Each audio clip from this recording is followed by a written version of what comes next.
On December 26, 2020, the wrestling world was shocked by the tragic news of Jon Huber's passing at just 41 years old. Known by wrestling fans as Brodie Lee and Luke Harper during his 13-year professional wrestling career. In those years, he would win a tag team and heavyweight championship on the independent scene before going to WWE and winning the NXT and SmackDown tag team championships during his time as part of the Wyatt family and the Bludgeon Brothers. And as a singles competitor, he would become Intercontinental Champion. He would finish his career in AEW, where he'd end up capturing his final title, the TNT Championship. And they would retire that version of the TNT Championship in his son's name following his untimely death. Jon was not only one of the most underrated and underutilized wrestlers to ever do it, but he was an admirable husband and father. And now in his memory, we will look at the top 10 greatest matches of Brodie Lee's career.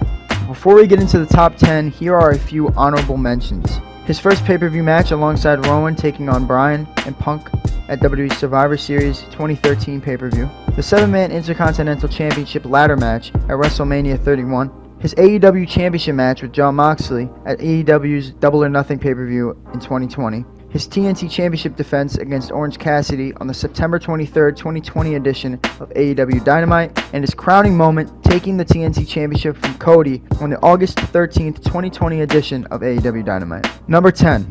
Luke Harper vs. Dominik Dijakovic at WWE Worlds Collide 2019. In a pretty good series of shows that have been somewhat forgotten, these two had a smooth big versus big clash, with the modern twist of them both being freakishly athletic. Harper was in the returning babyface role, as this was his first match back since having wrist surgery 5 months before, and Dijakovic the cocky young heel trying to make his mark in WWE. As was synonymous with Harper throughout his WWE tenure, this match was overlooked and underrated. Definitely deserves a watch if you haven't already. Number 9. Brodie Lee vs. Claudio Castiglione at Chikara's Style and Substance pay-per-view in 2008. The people at Chikara chose Brodie and Claudio, now known as Cesaro, to be in their first ever cage match, and they would not be disappointed. This was full of the spots you'd expect from a cage match, but these two could do it as good as anyone. And with the crowd popping for everything they did, it makes for a very enjoyable 16 minutes of entertainment. Number 8.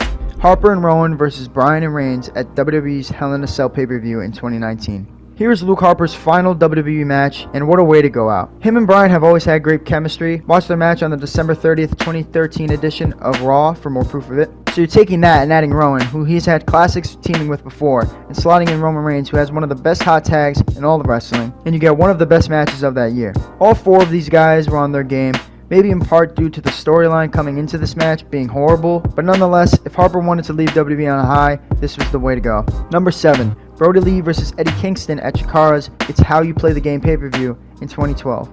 Here we have Brodie's last match before heading to WWE, and again, what a way to go out. This was built off of that fact, as well as their past as a team named the Roughnecks. They just hit each other as hard as they could and gave everything they had for what would end up being the last time they shared the ring for a match together, and it for sure is one that they should have both been proud of. Number 6. Harper and Rowan vs. the Usos at WWE's Money in the Bank pay-per-view in 2014. This was one of the many great matches that these two teams would have together, but this match was just scratching the surface of what these guys could do together, as we would see a month later, but I'll get to that in a bit.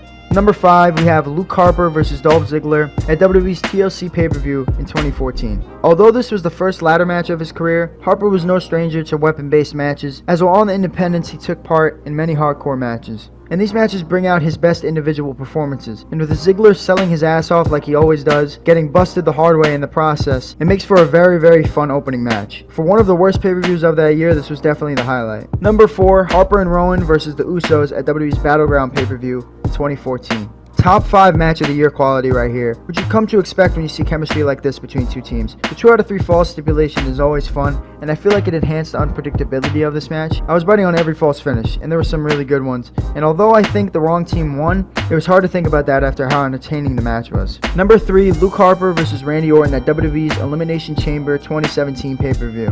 When Orton cares about what he's doing, he is such an amazing professional wrestler. I feel like this was the match that started the current run Orton's been on of just having good matches and looking like he wouldn't rather be anywhere else. But for as much of a star as Orton is, Harper held his own and came out the other end looking amazing. I wish that WWE would have capitalized on this and made that Mania match a triple threat between these two and Wyatt for the WWE Championship, but instead we got projected bugs. Nonetheless, as a standalone one-on-one match, it doesn't really get much better than this for these two. It was slow like most Orton matches, but had some really smooth exchanges, especially for two pretty big guys, and it is proof that Harper could have been an asset at the top of the card. Number 2, Brodie Lee vs. Cody Rhodes on the October 7th, 2020 edition of AEW Dynamite. 1 and 2 are really close, but since this match didn't have an arena filled by a crowd, I'm going to put it at number 2. I wasn't originally very excited for this match because of the dog collar stipulation, but it actually made the match very different and led to some creative spots, and I think it may have been a top 5 Dynamite match up to that point.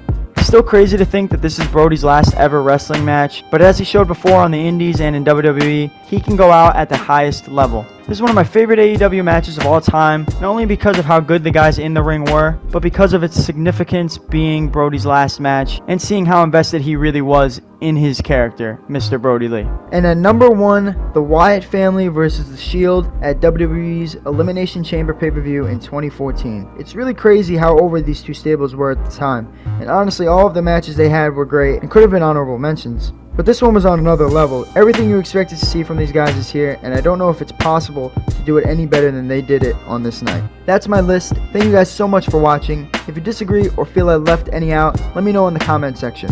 If you enjoyed this video, make sure to leave a like, share, and subscribe to know every time I upload a video. Once again, thank you for watching, and I'll talk to you again soon.